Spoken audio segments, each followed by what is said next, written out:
Good afternoon, and welcome to all the alumni who are joining us for this third Thursday conversation. This is the first conversation of the 2023-24 academic year, and I believe this is the fourth season that we are having these conversations. Not quite 4 years yet because we didn't start them right away, but these started during the pandemic as a way to stay in touch with everyone. So we're glad today to welcome all of you back for this year and this special occasion today. I'm Janeen Bertsche Johnson. One of my roles here at AMBS is Alumni Director. Just a couple of housekeeping details before we get started. I invite you to introduce yourself in the chat. Make sure you address it to everyone. And you can put your name and where you live and maybe your years at AMBS, and that will allow other people who are joining us today to see who is here from the alumni group. If you have a technical concern at any time during the webinar, you can send a chat message to the AMBS host.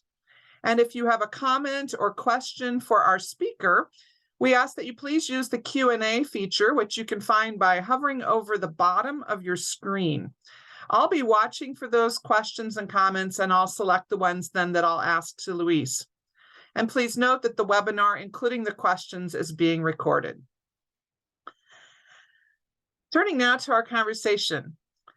Luis Tapia Rubio began in summer of 2022 as half-time Director of Practical Leadership Training. He received an MDiv degree from AMBS in 2021. And he's now a PhD student in theology at the Free University of Amsterdam. He also teaches theology in the different programs that Hispanic Ministries of Mennonite Education Agency offers. And he is a research fellow with the Institute for the Study of Global Anabaptism at Goshen College. Before studying at AMBS, Luis was involved in pastoral ministry in Chile and Ecuador and completed a Master in Philosophy at the University of Chile, Santiago de Chile. Luis and his wife, Kristen Swartley, also a 2021 graduate, live in Portland, Oregon. Luis will start by answering several questions that I have for him, and after that, we'll have time for your questions and comments. Thank you, Luis, for joining us today. You got up very early to be part of this because we're starting midday, but for you, it's pretty early morning. Yeah, it's 9 in the morning here. Thank you, Janeen, Right. for giving me this opportunity to share about me and practical leadership training. So I'd like you just to start. What would you like to tell us about yourself as an introduction? Well, I'm originally from Chile. I moved to the US to study at the MBS. And before moving to the US, I also worked in Ecuador in a Mennonite church. I grew up being part of the Baptist church, and I went to the Baptist Seminary in Chile, and I learned about Anabaptist theology. So I realized that I was more, in a way, more Anabaptist. That eventually brought me to Ecuador to work in this Mennonite church, and then I came to the US to study more Anabaptist theology. Maybe I can share with you also that I've been like pastor, as you mentioned, for some years in Ecuador, also in Chile, and I taught philosophy in high school in Chile too. So I've been doing also like different jobs at administration with a ecumenical center in Chile also. So I have had a lot of experience, pastoral experience, but also teaching experience. And I'm glad that now I also serve as one of the instructors for Hispanic ministries. So yeah, we moved here like maybe 9 months ago, or maybe more, to Portland, because my spouse is part of the pastoral team at Portland Mennonite Church. So we're very happy to be here and enjoying the weather during summer, and glad that it's not as cold as Indiana. But I also am coming back to Elkhart a few times a year, and I still feel that AMBS is still my home. Yeah, I'm curious, what's most exciting about living in Portland? I feel that since the weather is really nice, even though during winter is rainy, but you can actually go out and do things out. I've been like biking, playing pickleball now over summer, and during winter there are many like different things that you can do. Is in a way it's we haven't like we're just starting to get to know people and also know the place, because I feel that there are many too interesting things to do, and the culture it's completely different from the Midwest. And it's interesting because I feel in a way more at home here in the West Coast because of the weather, the Pacific, and also it's the climate in general is very similar to my country in Chile. So that has been very interesting. Yeah, I wondered if that would be the case, that it would be a similar climate. Um, I'm curious, you hinted at this already, but maybe you could explain a bit more about what attracted you to be part of the AMBS community initially as a student, and then what attracted you to be part of the employee group at AMBS? Mhm. While I was working in the Quito Mennonite Church in Ecuador, I wanted to keep studying Anabaptist theology, and there was a missionary there, Caleb Yoder, that is an alumni from of AMBS. So I talked to him about AMBS, and he like mentioned many positive things about the institution. So I tried first I took an online course from Ecuador, and that course was Christian Theology 1 with Jamie Pitts, Professor Jamie Pitts. And that really caught my attention. Jamie is a very good professor and teacher and researcher. And I decided that I wanted to come to AMBS to study more Anabaptist theology with him. So after my period ended in Quito, I moved to the US to AMBS campus to study with him. And that was a very interesting experience, because it was my first time like living in a like in English speaking like country, and I actually didn't I don't have any formal like training, if you could say, in English. So I learned watching television when I was a teenager. So in a way I had to learn how to like speak, how to study in this language, and it was a challenge, but it was also a very good experience. So that's why I wanted to learn more about Anabaptist theology and connect that with things that I was doing in church, but also I was also interested in teaching Anabaptist theology, especially in Latin America. But now I'm teaching here in the US to Latino Hispanic students. I just have to insert here, Caleb is on the webinar today. Mm-hmm. Shout out to Caleb. Thank you for talking to Luis about AMBS. So I'll let you finish then. What attracted you to come back after you graduated? Yeah, I saw this opportunity about like working in this practical leadership training, and I think it was a good fit for me, since I've been like that like I've done administrative jobs. I've had administrative jobs before, but also is connected to AMBS, connected to theological education in general, but also it's very, very, very practical. So it was a good fit for me, I think, because I loved the AMBS, the people there. I knew that it was a like good like work environment, but also since it's halftime and I'm studying part-time too, I think it was great. They gave me the opportunity, AMBS gave me the opportunity to work from Portland, and I'm grateful for that. And I was also like interested in the program. I've been a pastor in Chile and in Ecuador, and I know what how difficult, how hard it is to go from like an academic seminary setting to an actual church and work as a pastor. And I knew all the things that I had to learn on the way.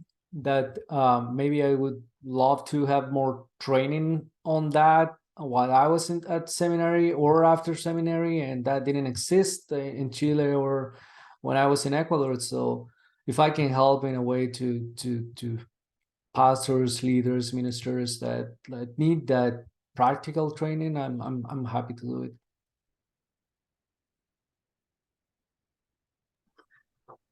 That's awesome. And so now tell us how the idea of practical leadership training modules came about. Well, yeah, it didn't start with me. That is important to say. So AMBS had this extensive consultation with leaders and pastors in Mennonite Church Canada and MCUSA. That was in summer 2021, and they ask leaders what things they needed to learn for their ministry context and the challenges as being leaders and pastors in a church. So what these leaders mentioned was that they had challenges in administration and engagement with the community, and practical challenges of what means to do the actual job as the actual work. So that was in line with what the ATS, the Association of Theological Schools, discovered in 2017. They also did a extensive survey to throughout many seminaries in the US, and also the graduates also mentioned that they needed to have more preparation training in administrative, the administrative part of the job, and also the organizational part of the job. So that's why AMBS proposed this practical leadership training to complement that, to in a way to serve to church pastors, leaders in a different way, to to have a more holistic education, if you want, to address the theological needs, but also the practical needs. So it's just one of the programs at the AMBS, and I think it goes well with different masters, different degrees that AMBS offers. So that's how it came to be, and in a way, we're also addressing other needs. One of the things that people often mentions to me is that they need also more training in how to gain leadership skills, but also how to be aware of their own well-being as leaders and pastors. So we're including this 4 main areas in all of our in our modules. So well-being, leadership, administration, and contextual engagement.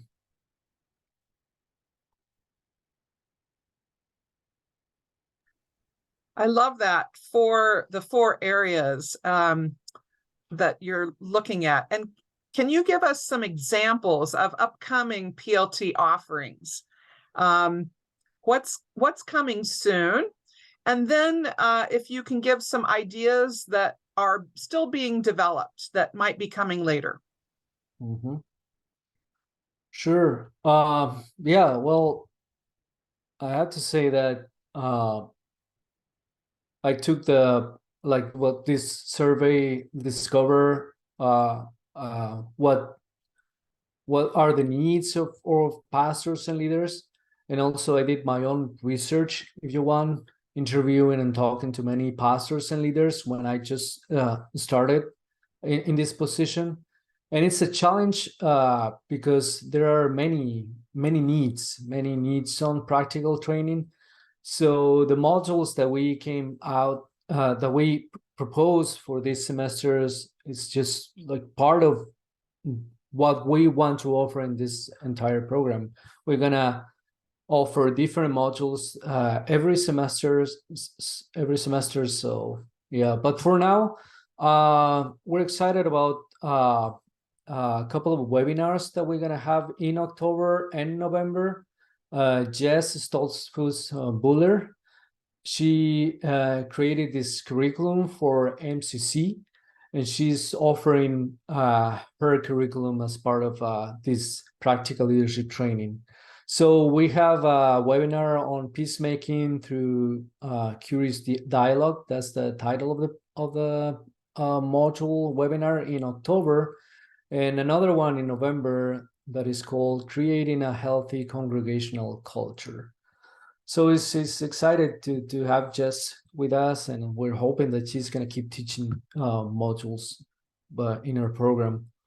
We're also going to have a module that Paula and Gary are offering on transitional minister training. They had this course, short course already, and they offer that course in different settings. But now we're happy that they're offering this training on transitional like ministry or leadership through this practical leadership program.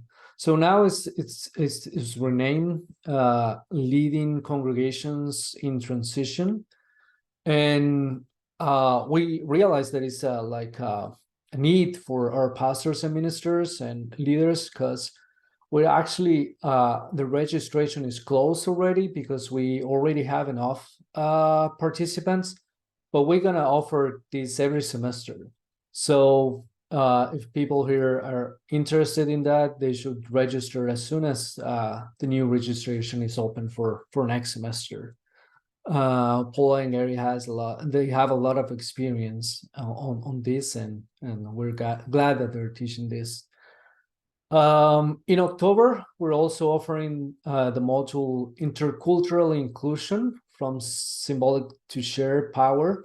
And Joan Gallardo, who is the conference minister of Indiana, Michigan Mennonite Conference, is offering this training. The goal is to learn how to make room for diversity in our churches and ministries. And this is a 4-session workshop. And it's online, and the registration is still open, so everyone can join. And finally, in November, we will have a module called Practices and Principles for Effective Boards. And Johnny Miller and Michael Danner are offering this module, and they are like leaders in Mennonite Mission Network and MCUSA. So I invite everyone to come and learn from their experience and knowledge that they have. So yeah, you can find more details about these modules, more information in our website, ambs.edu/PLT, Practical Leadership Training, or PLTs, also how we call this program. So since we have like a long list of needs from our churches, pastors, leaders, we're thinking about the modules that we will offer next semester, spring semester, starting in January. And we're going to change the modules every semester. Of course, we're going to keep some that are important, like this transitional ministry. But we're about to start the promotion for our leadership clinics in February, which are happening connected to our Pastors and Leaders Conference at AMBS. And we have very interesting leadership clinics. Those are in person the whole day. And Regina Stoltzfus, she's going to teach some of the practical elements from her book, being in the struggle, and the module is titled Leadership for Anti-Racist Spiritual Formation. We will also offer a leadership clinic on anxiety and depression in the context of church ministry. Deborah Byler is teaching that module.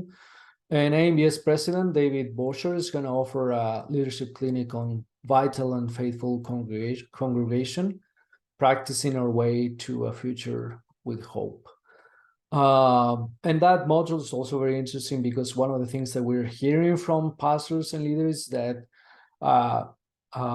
since the pandemic, many things have changed in our churches and ministries, and we also need to update the way we do church, the way we do ministry, and in a way to change the whole structure that we're used to.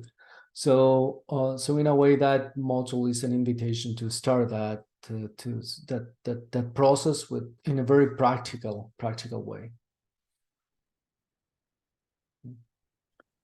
That just sounds so exciting. And I noticed you talked about some of these being in person, some of them being online, some of them being one-time webinars, some of them being a series of workshops.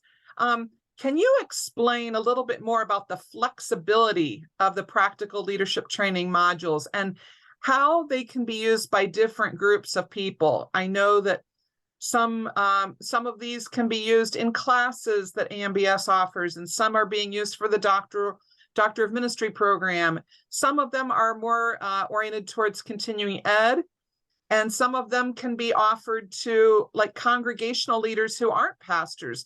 So can you kind of parse that out for us and help us understand this is really a new kind of way to send out this training, right? It's so flexible. So give us a little sense of how that works. Mm-hmm. Well, as you mentioned, this program gives us the possibility of using these modules in different settings. It's a very flexible program because first of all, the participants can select the modules that they need, that are best suited to their interests and needs. So they don't need to be like seminary students, full-time or part or half-time. They just can enroll in the modules that are interesting for them, that are connected to their needs. So everyone can be part of a module, can be a participant in this module. And as you also mentioned, these modules are offering in different formats. We have in-person modules, but we're thinking that most of our modules are going to be online, whether as like short courses or as like 4-session workshops or webinars. It depends on the topics. Some of the topics are more complicated. They need more time to gain the skills needs to actually address the needs in our churches, and others can be taught in a webinar like this webinar. So that's why we have different formats depending on the topics, and also it's flexible because we also want to offer things that are useful for our churches and ministers. So it's flexible because we're going to offer different modules every semester, and we are inviting conference ministers, pastor churches to communicate their needs with us, so we can offer specific modules for them.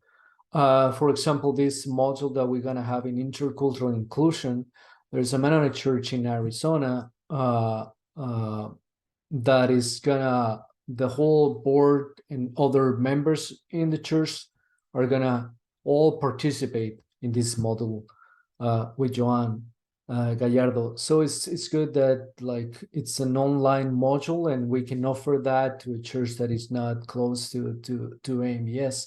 And that's the whole idea of this practical leadership training program, is that we can reach our churches in the US and Canada as well.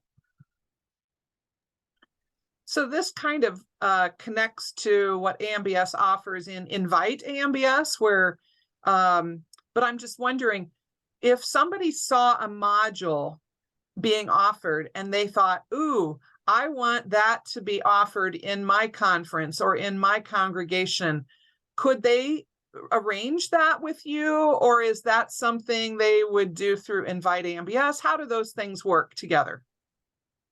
Thank you for that question. Yeah, that is something that we're encouraging people, that if they actually want one of these modules in their own churches, even in person, we can work to offer that, whether online for that specific church or conference, or we can maybe work on a way of that the instructors of these different modules can go in person to specific conferences and churches to offer these modules.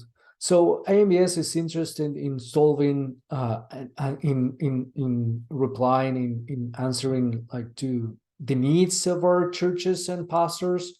So we can find a way of like getting this training directly to your churches and people that needs this kind of training. So yeah, we're inviting conference ministers and people to connect with me and to work with me on this and to make this possible in different settings, even in person.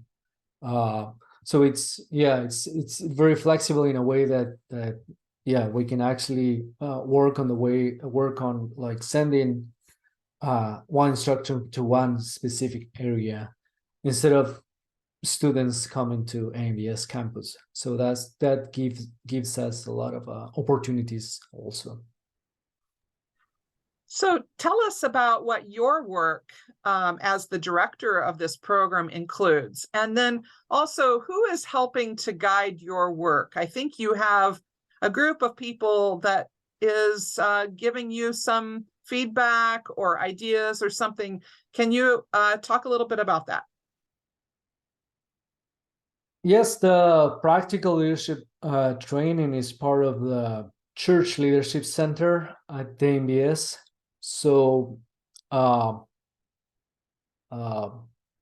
Jewel, the dean of the Church Leadership Center, is supervising this whole new program, and I'm working directly with her on that, and in a way, different people from the Church Leadership Center are also involved in helping with this program. And in a way, my role is to, in a way, be like kind of a bridge between our pastors and leaders' needs and AMBS, and to make modules that are especially like suited to the needs that our pastors and leaders have. So in a way, what I have to do is to listen to what is happening in our churches, in our pastors and with our pastors and leaders, and propose modules that are actually useful and practical for them. And when I hear about a need or something that is very important, I try, and my work is to find the right instructor for that module, and in a way to coordinate everything connected to the module for that module to happen. So in my role, it's very important to communicate with our actual pastors and leaders, and to hear the feedback from our conference ministers to offer modules that are actually useful and practical, because that's the whole goal of the program. So I have to ask, have you had some people that came to you and said, hey, I have this expertise in this area and I would like to teach this? Do you ever have volunteers come forward like that? Yes, but not many. So that's one of the things that I would like to invite people, if they know that the skills that they have combined with the experience that they have in different settings is something that our pastors and leaders need now. That is also a possibility. And I'm very glad to hear that there are people that especially people that have a lot of experience and training in churches, especially, for example, retired ministers, pastors that can offer so much to our new pastors, leaders, and churches. So I have had like a few people that have come to me and said, like, I can offer this module, I can teach that, and I'm glad when that happened. So yeah, I'm inviting here like AMBS alumni that also like know that what they have could be useful not just for their local churches or conferences, but useful to other conferences and churches in the US and Canada. So yeah, we need people like that. They need to like to hear from you and from your experience. So yeah, that this is a good yeah, time to invite people to do that, to connect with me on that. So this is kind of a big picture question, but what are your dreams for this program? And what are your hopes for how practical leadership training will serve the church and its leaders? In a way, what I've been sharing with people is that my hope is for pastors and leaders not to uh how do I say this, to not to go through what I went when I started my ministry. I went to the Baptist Seminary when I was 19. So when I was 23, I was already working in a church. And as you can imagine, I had in a way like all the theological knowledge, but I didn't have the experience. So all the skills that I needed for be an effective leader and pastor. So it's often the case that we learn these skills imitating others. In a way, I learned it from a seminary, but also from my pastor. I work with him, and I learned this what means to be a pastor from him. So we learn by imitating others and by doing the work. Also testing what works, what doesn't work. So in a way, what I did is learn from my mistakes, and that is a hard way of learning some of the skills. So my dream, my hope is like that no one to go through that. I think there's a better way. Thanks to this practical leadership training, that we can learn from others that are in different conferences, in different churches, from several instructors that have more experience than us. And in that way, we can avoid the many frustrations that we experience in the learning process, but also going through a learning process that is very practical. That is actually receiving not just information, but learning from the experience of other instructors. So I hope that this practical leadership training program could like train and empower leaders from the beginning to have a better, in a way, learning experience in ministry, and not the hard experience that I had when I was very young and starting pastoral ministry. Thank you. I've got one more question for you planned, and I invite those who are joining us today to send in whatever questions they would like to ask using the Q&A or the chat. I'm watching especially the Q&A feature. Luis, my last question is, what would you like to hear from the alumni who are here today or other alumni? What questions do you have for them? Well, I'm especially interested in what are their needs. As I mentioned, I have a long list of possible topics for our modules, but I know that our churches are very different. The context is different. The challenges are different. So what we want to do is to address all the needs of our ministers, pastors, and leaders. So yeah, I would like to hear from them. If you're thinking about something that you need right now for your ministry, for your leadership role, something that your church needs, something that you think that your board like members can actually use this training in this way, I'm happy to hear all that to create more like different modules in the future. So because also that's one of my hopes is that not just this training program, not just to be for pastors and leaders, but also our organizations and churches to receive the benefits from well-trained pastors and leaders.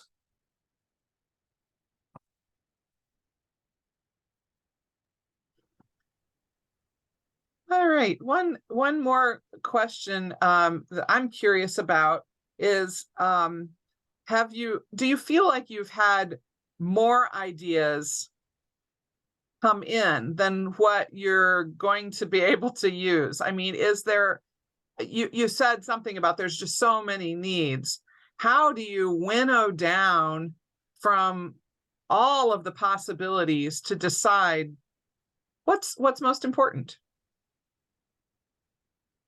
Yeah, we go through the feedback that we get from people, pastors, leaders, and we try to notice what is common. So if many people are mentioning one specific thing or topic, we try to address that first, because that's the need that people have now. So the most modules that we're offering now and next semester and the leadership clinics are connected to that, to the needs that people have right now. But also I have that list, and I would like to offer some more modules on different topics, but it's also a challenge to find the right instructor for a module. So what you mentioned about people coming to me offering to teach a specific module, it would be great, because in a way because I'm starting in this position, I'm just connecting with leaders, pastors, conference ministers, and more like if people come and say there's this need, but also I know that this person could be the right instructor for that module, that will help me and the program for us to offer that module. So yeah, that's one of the things that we're considering. If something is mentioned several times in different churches, contexts, conferences, is what we try to offer. Yeah, Naun has asked a question that kind of follows up on that. He asked, were the modules created based on the current needs of the church, or is it based on the material that already exists in the seminaries and churches? And I think what I would, I'm not sure if I understand exactly now and what you're getting at, but one of the ways I would look at this is, how do you decide what is a good topic for a module and what is a topic that really should be part of the regular seminary curriculum and classes? And I don't know, I'm sure there's lots of conversations about that, But thank you, Naun, for that question. Mhm.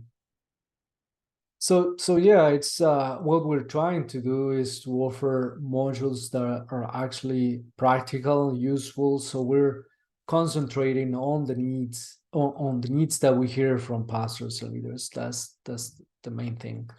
But there are people that have created specific materials, specific curriculums for specific needs that many churches have now. So I mentioned this webinar with that Jess is offering because she created this whole curriculum that is very practical, and actually churches are using this curriculum. So we thought that we can help them by having the person that created this whole curriculum to teach that in different settings. So uh, so that's how it came to be. But we really want to address the specific needs and the different contexts, because we know that Mennonite Church Canada, MC USA have different needs. They're in different contexts, and for example, we're thinking about offering a module next semester on intercultural inclusion again, but with an instructor that is in Canada and that is working with churches in Canada, because the context, the setting is completely different from the US. So yeah, it's the needs that we have in mind, and what people are communicating to us that we want to offer.